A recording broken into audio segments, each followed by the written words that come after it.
Seli Amri walau datang lisan dan kopi biasa walau asir bukan menawari ya al-mawarimin.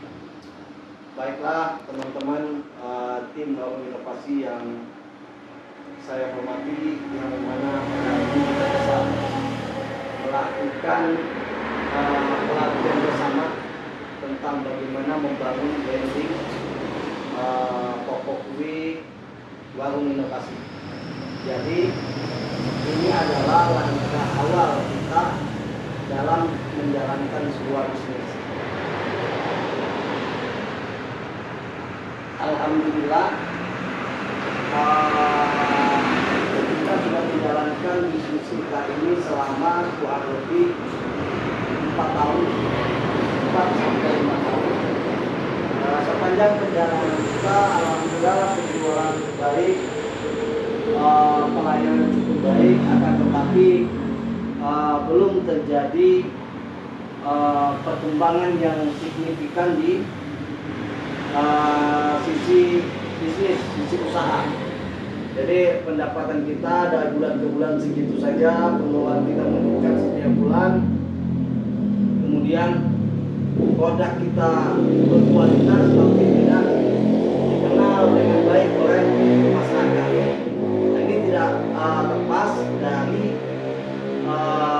lokasi kita yang berlokasi di pedesaan.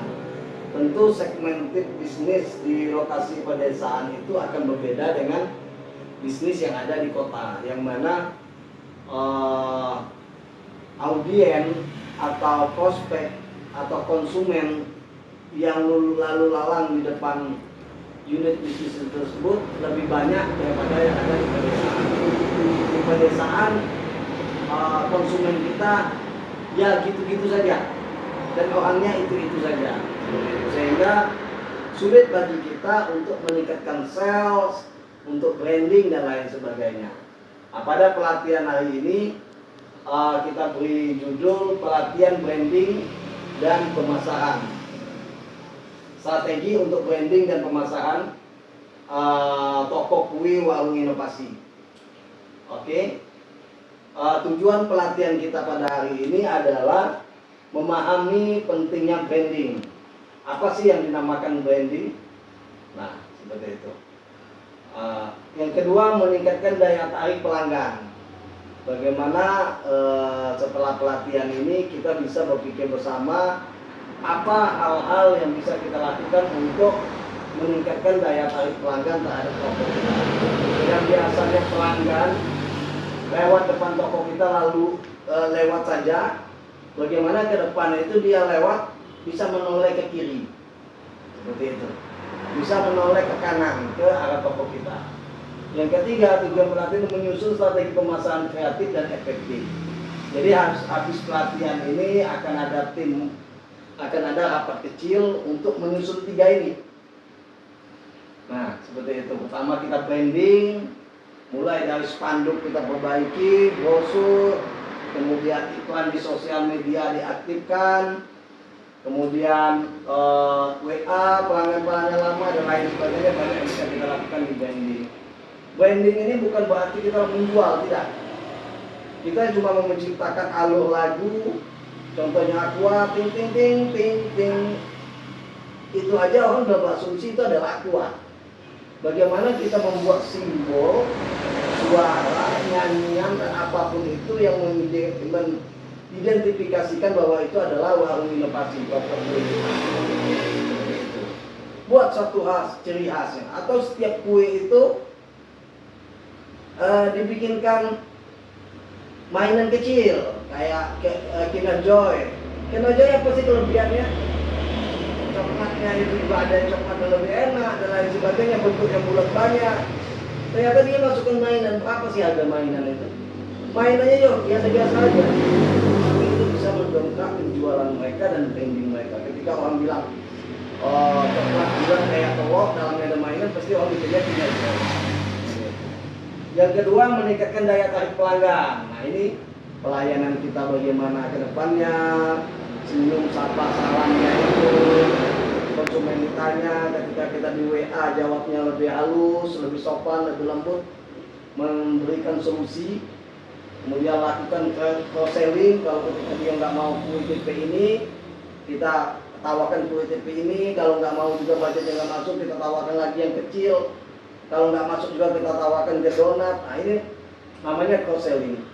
Sehingga pelanggan itu nggak lepas dari kita.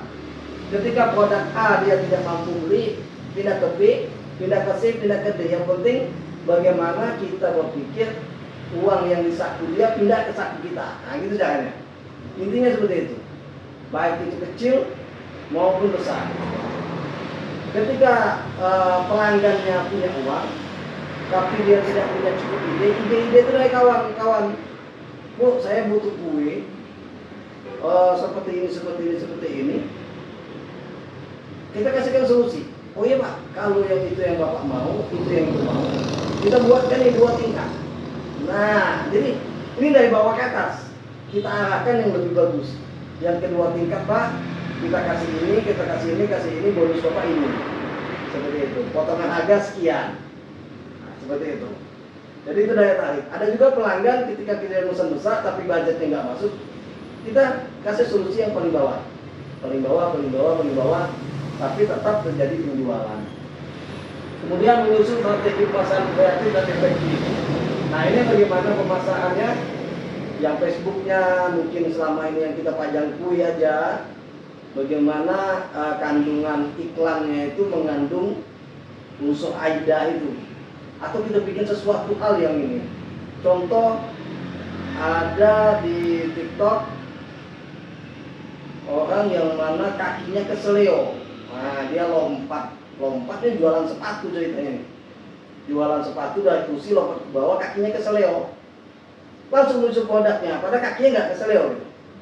Atau ada orang nabrak, guling, muncul dia di depan, bawa produknya. Padahal bukan dia yang tadi kan accident tuh, kecelakaan. Disambung dengan produk dia. Sehingga tapi atensi penonton, itu apa nih? Nah, semua orang akan bilang, itu apa nih? Tahu-tahu uang inovasi ternyata kue ternyata. Itu bagaimana upaya orang itu membuat attention perhatian orang itu tercurahkan di situ. Kemudian I-nya itu interest. Nah, ketika kita menyajikan kue, anggap ini gorengan, bagaimana kue ini ketika orang melihat itu dia tertarik. Nah, bagaimana penyajiannya itu? Ini kita lihat juga. Nah, seperti ini. Orang ngelihat pertama saja, dia sudah tertarik nih. Wih, bentuknya unik, ini manis, ini paling perlu dia pertama kali melihat produk kita tuh, dia sudah ngiler. Itu interest. Nah, ketertarikan dia. Kemudian desire. Nah, desire ini adalah muncul hasrat mau membeli dia. Gitu. Walaupun uangnya nggak ada di saku dia. Ini bagaimana tugas marketing nih? Uang yang nggak ada di saku dia pun punya hasrat untuk membeli. Besoknya dia balik lagi, dia bawa uang. Begitu. Kemudian action. Bagaimana tadi dia sudah punya intention, punya interest, ketertarikan, punya kemauan, desire untuk membeli. Itu ketika dia sampai ke rumah belum tentu jadi beli. Dan bagaimana 3 elemen tadi bisa di take action sama dia. Dia ambil tindakan untuk membeli. Ini tugas kita sebagai marketing. Nanti akan kita susun strateginya. Kemudian apa itu branding? Nah ini teorinya. Branding bukan hanya soal logo, nama, warna, merek. Branding mencakup semua yang dirasakan, dilihat dan dialami pelanggan saat berinteraksi dengan bisnis Anda. Seperti itu. Branding itu bukan hanya logo, warna inovasi, spanduk, warna merah, suara dan lain, tidak. Ketika mereka ketemu sama kakak-kakak, ketemu sama ownernya, itu sudah dibahas siapa? Warung inovasi. Nah, ketika dia lewat warung inovasi. Nah, itulah yang dinamakan branding. Kita sendiri namanya self branding. Branding diri sendiri itu juga branding. Kak saya banyak branding, Kak Amarnya branding. Nah, itu bagian dari branding. Semuanya, tata letak kursi, tata letak ini, apapun itu bagian dari branding. Nah, kemudian bagaimana pelanggan berinteraksi dengan bisnis kita. Nah, itu juga branding. Bagian dari interaksi itu juga bagian dari branding. Branding adalah pengalaman. Betul. Ketika pelanggan mencicipi kue Anda, melihat kemasan hingga layanan pelanggan, itu semua bagian dari branding. Ucapan terima kasih kita itu pun bagian dari branding. Seperti itu. Branding menciptakan kesan dan membangun hubungan emosional dengan pelanggan. Nah, bagaimana pelanggan tadi sudah merasa diri mereka bagian dari Warung Inovasi. Kue asik tuh belanja di Warung Inovasi. Kita udah kayak teman aja, kita udah kayak saudara saja, kita sudah kayak raja aja. Nah, lihat kondisinya. Ketika ada ibu-ibu dengan anak-anaknya, ibu-ibunya bad mood, yang kita ajak interaksi anaknya bikin nyaman. Adik cantik, adik ini ganteng, adik ini, seperti itu. Nah, jangan kebalikannya, seperti itu. Nanti itu teknik-teknik kita di lapangan, mana yang bisa kita pakai, itu yang kita pakai. Kemudian next. Nah, mengapa branding itu penting?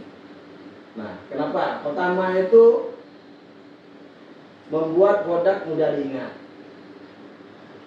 Seperti itu. Yang kedua, meningkatkan kepercayaan pelanggan kepada kita. Ketika orang mau bikin kue ulang tahun, kue besok anak saya mau ulang tahun, pertama kali terpikir di otak dia adalah Warung Inovasi. Bagaimana itu PR kita membuat itu? Pertama kali Warung Inovasi. Caranya bagaimana? Iklan di Facebook, Instagram dan lain sebagainya, di WA, itu jangan berhenti. Tiap hari orang mau baca silakan, nggak mau baca silakan, mau tertarik tidak apa-apa, mau dikomen silakan, nggak dikomen silakan. Yang penting setiap hari, sehingga merek branding Warung Inovasi itu tertancap di otak mereka. Gitu. Ketika brand itu tertancap, apapun yang mau mereka lakukan tentang kue, dia akan teringat Warung Inovasi. Ketika kawan-kawan di akhir bulan mandi, lihat sabun habis, odol habis, sampo habis, mau belanja bulanan. Di otak teman-teman itu sudah ada merek. Odol Pepsodent, sabun Lifebuoy, Dettol, sampo mungkin Rejoice atau apa. Nah, artinya apa? Merek tersebut sudah lekat di sini. Gitu loh, tanpa diperintah, tanpa kita searching, itu sudah ada. Gitu. Merek-merek tersebut. Nanti kosmetik habis, sudah ada mereknya. Kenapa? Karena iklan tadi berefek kepada memori kita yang di otak kita itu. Dan ketika kita membutuhkan, memori itu akan keluar dari limbik-limbik yang ada di otak kita. Seperti itu. Begitupun Warung Inovasi. Ketika mau ulang tahun, baik ulang tahun dia, anaknya, sekolahnya, ibunya, bapaknya, dan lain sebagainya, dia ingatnya Warung Inovasi. Bagaimana cara? Ketika dia belanja pertama, dia terkesan bagus, tampilannya rapi, hiasannya, tulisannya bagus, kemasannya bagus, pelayanannya bagus. Walaupun tempat kita sederhana, kan bisa bikin pelayanan yang bagus, bikin orangnya nyaman. Kemudian kemasannya dibagusin, cara pengeleman dan lain sebagainya, ucapan terima kasih dan lain sebagainya, ini meningkatkan dalam upaya meningkatkan kepercayaan pelanggan. Berarti kita profesional, memiliki identitas yang jelas, menciptakan kesan kepercayaan. Kemudian yang ketiga, membedakan dari kompetitor. Ketika dia beli di Warung Inovasi, di toko kita, dia merasa puas, pelayanannya baik, profesional, rasanya enak, kuenya bagus. Nah, ketika dia ketemu dengan penjual yang baru atau toko baru, dia akan berbeda. Nah, gitulah. Bagaimana caranya? Di sana itu kuenya misalnya kompetitor kita di desa ini nggak ada ya. Tapi kalau di tempat lain kan ada. kue Sinta, wah kue Sinta krimnya gini, wah kue Sinta gini, begitu. Nah, dia akan bisa membedakan enak di warung inovasi, sama dekat, kuenya juga enak, pelayanannya apa, dan lain-lain. Itulah yang membedakan kita dengan kompetitor pesaing kita. Bagaimana dengan kompetitor yang mereknya lebih daripada kita? Nah, kayak bakery yang ada di kabupaten, mereka juga punya kelemahan. Kelemahannya di mana? Jaraknya jauh. Mereka beli ke sana dengan harga 150, dengan beli ke sini dengan harga 150. Enakan di sini, harganya 150 dekat. Nah, dia dapat A, dapat B, dapat C. Misalnya kita kasihkan pisau lah, kita antar ke rumahnya lah, dan lain sebagainya.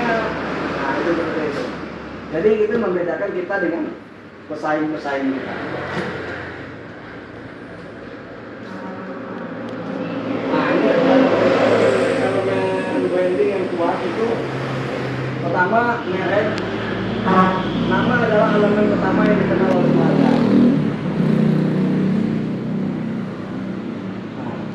Nama ini adalah elemen yang pertama dikenal. Apa sih nama warungnya? Warung inovasi. Seperti itu. Jadi itulah nama toko kita. Kemudian nama seperti warung inovasi menggambarkan identitas sederhana, relevan, memberikan kesan kreatif serta unik. Nah, pastikan nama mudah diingat, ucapkan dan terkait dengan produk Anda. Logo dan warna khas. Nah, itu kan ada warna kita itu. Ketika warna itu orang lihat, itu udah warna inovasi. Walaupun tulisannya tidak ada warna inovasi. Itu pasti kue warna inovasi. Ketika lihat dus donat kita, nah itu donat warna inovasi. Ketika lihat orang posting di Facebook, kue ulang tahun, walaupun nggak ada namanya warna inovasi di situ, orang udah tahu ini punya warna inovasi. Kenapa? Tulisannya agak jelek. Kayak gitu tuh. Atau tulisannya bagus. Atau ininya. Nah, itu. Itu yang menjadi identitas kita. Nah, ini DNA branding. Nah, DNA branding ini memang DNA. DNA itu artinya nilai inti. Nah, nilai inti di dalam itu ada kualitas, tradisi, dan inovasi. Nah, sekarang ini udah 4 tahun kita belum ada inovasi-inovasi yang tertentu. Nama kita Warung Inovasi. Mudah-mudahan tahun 2025 kita bikin bangunan lebih baik lagi, kita bikin coffee shop di sini. Mudah-mudahan semua berjalan dengan baik. Kita bisa bikin donat, dapur kita perbaiki, orang bisa makan di tempat. Nanti kita tambah berapa produk lagi seperti chicken atau mie makanan mie yang lebih familiar dengan lidah masyarakat kita. Tagline kita adalah selalu di hati. Nah, ini tagline ini simple, tapi merealisasikannya itu sangat butuh waktu panjang. Iya. Penting ini. Bagaimana perusahaan Lion Air itu membuat tagline di tengah persaingan penerbangan Indonesia dengan harga yang tinggi. Lion Air dengan investasi besar dia berani membuat harga yang murah. Dengan tagline everyone can be fly. Kalau tidak salah waktu itu, semua orang bisa terbang. Nah, seperti itu. Dia bikin tagline. Kenapa? Pesawatnya diposisikan murah. Caranya gimana? Kursinya didempet. Jadi posisi naik bus. Kursinya kecil, yang tadinya udah seatnya 2-2, dia bikin 3-3, kayak naik bus. Tapi secara HPP tercover dengan harga 800.000, 900.000 Jambi Jakarta tercover. Gitu, biaya-biaya itu tercover. Seperti itu. Nah, inilah gunanya tagline itu. Dia berasumsi semua orang bisa terbang, mau petani, mau nelayan, mau PNS, pengusaha bisa terbang naik pesawat dengan harga yang murah. Dia siapkan. Bagaimana toko kue kita ini selalu di hati pelanggan kita, bukan di otak saja. Ini kan ada pelanggan ada 2, mindset market share sama main share di otak. Kayak kita memenangkan, bagaimana memenangkan pikiran pelanggan. Itu menjelaskan bagaimana main share itu berpengaruh ketika kita bangun tidur. Yang kita ingat pertama kali apa? Itu udah main share kita. Seperti itu. Produk apa yang kita ingat ketika mau makan, produk apa yang kita ingat itu main share. Mereka berhasil mencuci otak kita dengan produk dia. Nah sekarang itu bagaimana memenangkan hati. Kalau otak ini logika, kalau hati ini perasaan. Ada keterikatan pelanggan-pelanggan dengan pelayanan kita dan produk kita. Nah, mengenali pelanggan. Siapa target pelanggan kita? Dan apa kebutuhan dan keinginan mereka? Yang ketiga, bagaimana produk kita menjadi solusi. Kita kenali target pelanggan kita siapa, masyarakat desa. Desanya ada berapa, kita hitung, ada berapa desa sekitar kita, kemudian orang yang lalu lalang di depok kita, kebutuhannya apa? Dia butuh kayak gini, dia butuh kue ulang tahun yang kayak gini, dia butuh untuk oleh-oleh donat, dia butuh minuman dan lain sebagainya. Ini kita kenali kebutuhan mereka. Kemudian bagaimana produk kita menjadi solusi. Gitu loh. Jadi kita cari produk itu produk yang menjadi solusi. Kemudian studi pasar sederhana. Ini cara kita mengenali pasar secara sederhana saja.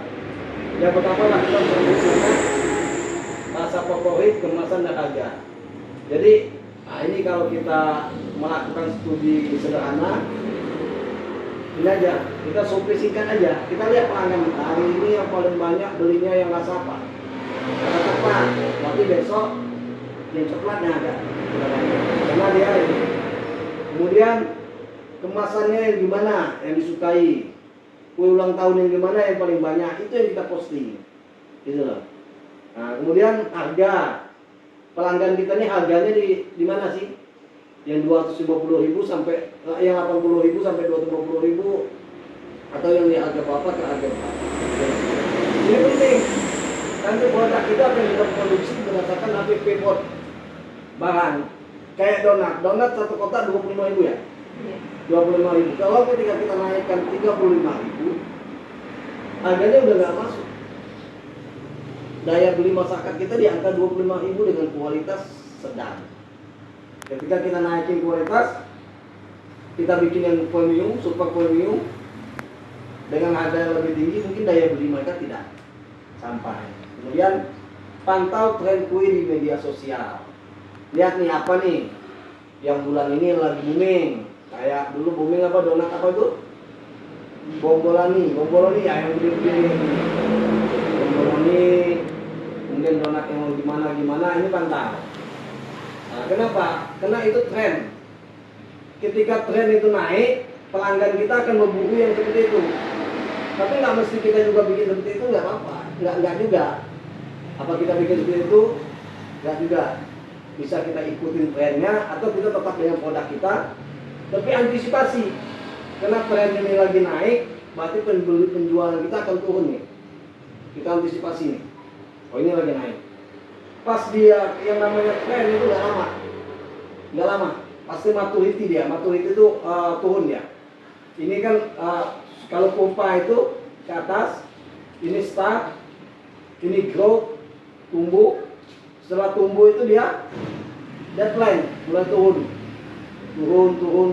dan menghilang. Itu tren. Boba naik. Nah, yang ketika boba naik, es teh, es kopi itu ditinggalkan pelanggan. Maka kita kalau bisnis di es teh dan es kopi itu dipikirkan untuk buka cabangnya, untuk menyiapkan bahan baku yang lebih banyak dan lain sebagainya, itu dipikirkan. Jadi kalau trennya lagi naik, tren kuenya lagi naik, produksi kita ditahan.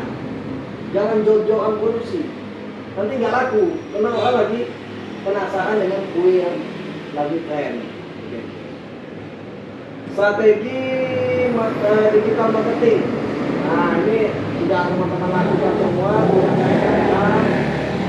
Untuk visual produk, buat video proses pembuatan kue di TikTok, manfaatkan Google My Business. Nah ini belum.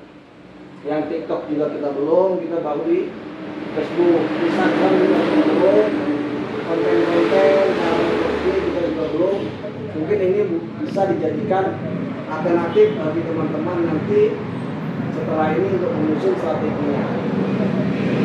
Setelah berhenti pemasaran offline, promo coba gratis di acara lokal. Ini sudah kita lakukan dahulu sebelum di awal-awal inovasi. Saya kira coba gratis ini tidak begitu efektif lagi sekarang, karena produk kita sudah dikenal dan cukup memiliki tempat di hati masyarakat. Diskon untuk pelanggan setia ini masih bisa dilakukan. Kemudian tempos cantik untuk momen spesial, nah bisa dilakukan seperti ini kan. Nah, seperti ini dan lain sebagainya bisa dibuatkan untuk kawan yang memang ada acara khusus. Dan kayak Ibu Susiati itu kan ini kan sesuatu yang menarik. Karena bukan dia tok yang ulang tahun, kadang anaknya dan temannya, tapi dia yang bilang ya. Itu sesuatu yang menarik. Tip membuat packaging yang menarik. Nah, packaging ini yang menentukan kita itu, karena kotak ini yang dibawa isinya mungkin sama rasanya dengan yang lain, tapi kotaknya ini yang menjadi di mana kau beli kue waktu inovasi jadi kebanggaan. Ketika orang menenteng tas, apa sih, tas branding yang misalnya Donatello, misalnya produk lokal Indonesia, ketika dia pakai tas Donatello, rasa dia nentengnya itu dengan tas yang brand yang nggak kenal tapi kualitasnya sama, itu beda. Ketika dia bawa oleh-oleh warung inovasi, donat atau kue warung inovasi, anak-anaknya sudah ngejar donat. Warung inovasi, mereka sudah pada suka. Gitu lah. Nah, bagaimana caranya packaging ini juga menarik bagi teman-teman. Kemasan ramah lingkungan. Ini sudah pasti kemasan kita dari kertas, warna cerah dan desain yang simple, sertakan logo besar dan tagline. Seperti itu. Inovasi produk terkini, varian rasa modern. Nah, ini ada rasa-rasa modern yang lagi booming, matcha, tiramisu, dan lain sebagainya. Itu bisa dipakai, itu bisa dikombinasikan dengan produk kita. Ukuran personal untuk snack, kue, edisi khusus, misalnya hari raya, kita bikin kue apa. Mungkin nanti Islam merah kita bikin kue apa, dessert dan lain sebagainya. Begitu. Action plan untuk warung inovasi.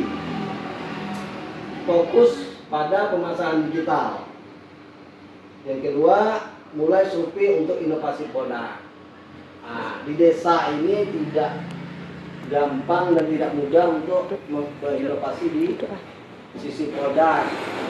Jadi kita memang harus berpikir, harus berhati-hati untuk berinovasi produk.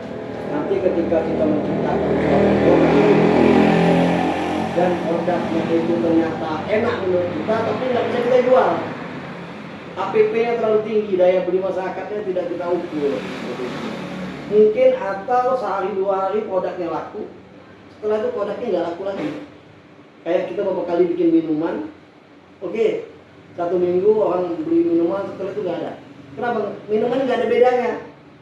Pop es di sini, pop es di sana, pop es di sana, nggak ada bedanya, sama aja.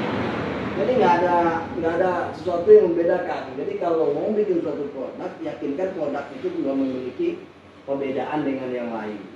Perbedaan itu harus signifikan seperti itu. Ketika kita buka Thai tea, buka sebelah Thai tea, buka lagi Thai tea, hancur jadinya Thai tea. Tapi bagaimana Thai tea itu, orang minum Thai tea itu berbeda. Seperti itu. Kemudian feedback dari tadi yang kita jelaskan tadi, bagaimana feedback dari masyarakat, evaluasi dan feedback. Yang pertama langkahnya pantau perkembangan bisnis setelah branding. Kita lakukan branding, ada nggak kenaikan penjualan, ada nggak repeat order, pesan lagi, ada nggak? Nah, kita pantau selama 1 bulan, 2 bulan, terus branding terus dilakukan di Facebook, Instagram, TikTok, dan lain sebagainya. Kita pantau. Yang kedua, dengarkan saran dari pelanggan dan tim. Nah, ini bagi manajer, bagi tim, ketua tim atau manajer atau ketua kepala toko itu dengarkan saran dari pelanggan. Misalnya pelanggan itu betul kok ini enak tapi ada ini enak tapi ada ini tapi harganya segini. Tentu nggak semuanya masukan dari pelanggan itu kita terima. Semuanya akan kita rapatkan dengan tim. Dan ketua atau manajer toko tidak mesti bersikuku dengan ide dia sendiri, dia harus dengarkan timnya, gitu loh. Masukan tim tadi didiskusikan dengan tim yang lain. Terkadang kita mendengarkan pelanggan menggebu-gebu, tapi kita lupa kemampuan kita di sini. Pelanggan itu asumsinya tinggi, harapannya tinggi kepada kita, tapi kemampuan kita di bawah. Mungkin ini dulu presentasi kita, pelatihan kita tentang branding warung inovasi. Kemudian bagi teman-teman yang ingin bertanya, saya persilakan. Laura yang ingin bertanya, dipersilakan.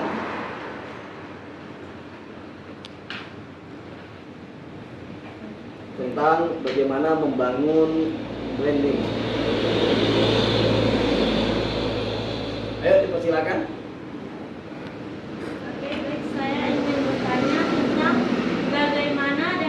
bagaimana tips dan trik memperkenalkan dan mengembangkan produk melalui media sosial.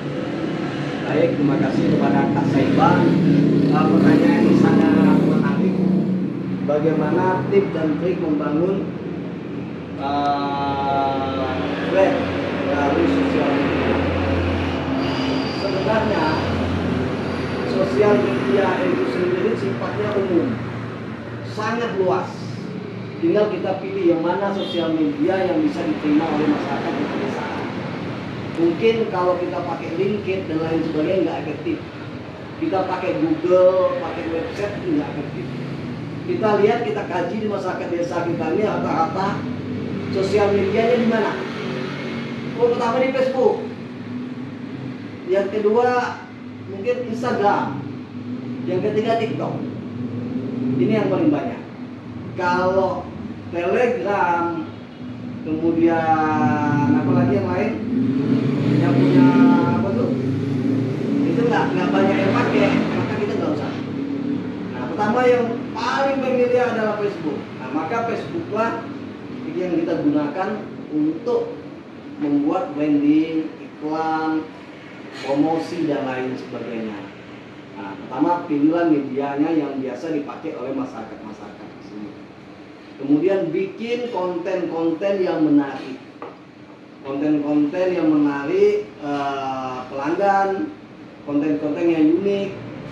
Sekarang kan lagi ada konten tuh, aku tunjukin, jadi itu kan rumah yang siap dihuni, posisinya aku bisa kita ikuti yang seperti itu, tapi dengan posisi yang berbeda. Kemudian apalagi trennya sekarang itu, ada tren yang lagi melu-melu dan lain sebagainya, orangnya sedih dan lain-lain, ketika dia makan donat dia langsung ceria. Gitu. Bagaimana kita bikin iklan yang seperti itu? Sehingga ketika di Facebook, oh ini menarik nih iklannya. Dan kalau bisa, syukur-syukur iklan atau konten yang kita bikin itu menjadi translator di TikTok. Itu banyak tuh orang yang bikin konten nggak sengaja, kontennya malah FYP ya istilahnya, malah FYP gitu loh. Bisa saja kalau imajinasi kita berjalan, nggak perlu yang kontennya uang. Itu ada bapak-bapak jualan baygon, HP-nya HP biasa. Nah, itu bisa FYP, bisa ditiru orang banyak dan bisa ditonton orang banyak. Nah, itulah yang pertama tadi media sosial yang kita pilih, yang kedua konten yang kita pilih. Mungkin itu saja dulu untuk hari ini.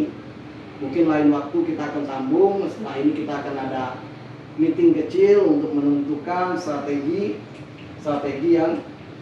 yang kita siapkan untuk inovasi ke depan. Mungkin itu saja dari saya. Assalamualaikum warahmatullahi wabarakatuh. Waalaikumsalam.